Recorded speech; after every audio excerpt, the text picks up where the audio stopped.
what? As someone who follows the Canucks, and for everybody listening to this that is a Canucks fan, if the Canucks were to get 2 of the next 4 names I say, it's a great job by them in the NCAA, because yes, the Canucks have opportunities, but just the way that the NCAA works, a lot of these players end up going to the Rangers, the Bruins, the teams that are running a lot of things at a high level and actually bringing in these players for development camps. Like, a lot of these guys that are playing NCAA hockey, a lot of them are in the East, right? Like, there's a lot of Minnesota, there's a lot of Massachusetts, there's a lot of really good NCAA hockey teams just in the eastern part of the United States. That's just the way it is. And when you are playing for those universities, you typically like to go to a development camp that's nearby, right? So a lot of them are going to Rangers development camp. A lot of them are going to Bruins camp, Carolina camp, Minnesota Wild camp. Like, that's where you're seeing a lot of these big names pop up. Livingstone's an interesting one because, yes, he's from BC.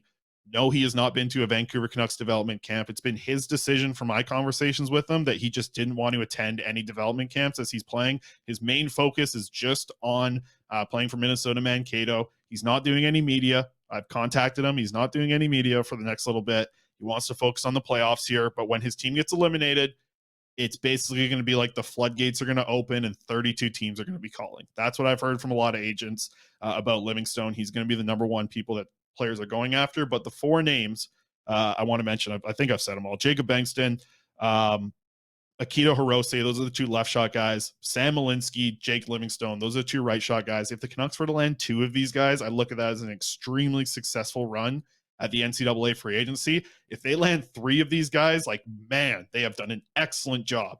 And this NCAA free agent pool, because of COVID, because of guys wanting to stick around and actually have, an experience in college, which I think is a massive part for these guys that are not only athletes, but student athletes. Like, they want to get the experience of NCAA.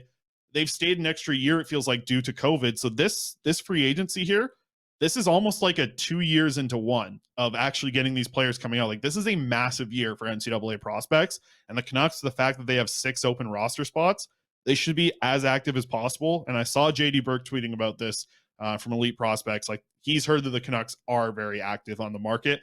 I know that their scouting staff has been they're traveling right now. I know that their scouting staff is out on the road right now doing a lot of this NCAA scouting.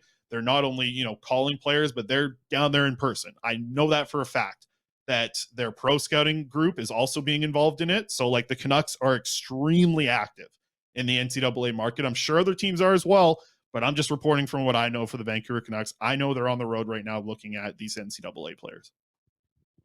And hey, let's not forget Patrick Allvin talked about NCAA free agents. He talked about European free agents. When he's asked about how are you going to fix this team, that's something this management group's been upfront about. So we'll see how they do on the NCAA free agent market. And I'm going to put you on the spot, Chris.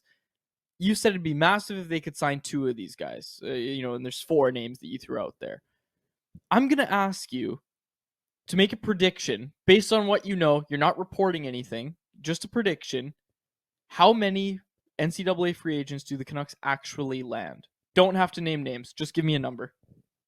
I'll give you one name. I do think they are going to land. I think they're going to land Sam Malinsky. I do think they are going to land him.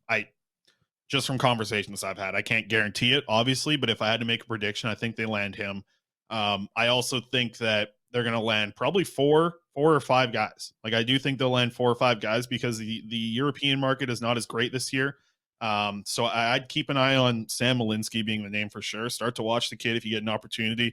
Heck, if you want, watch some Cornell games as they roll into their playoffs here and see what this kid does, because he also, a big reason why, and I've talked about this in the show in the past, the big reason why Malinsky's so high in a lot of people's rankings for NCAA prospects.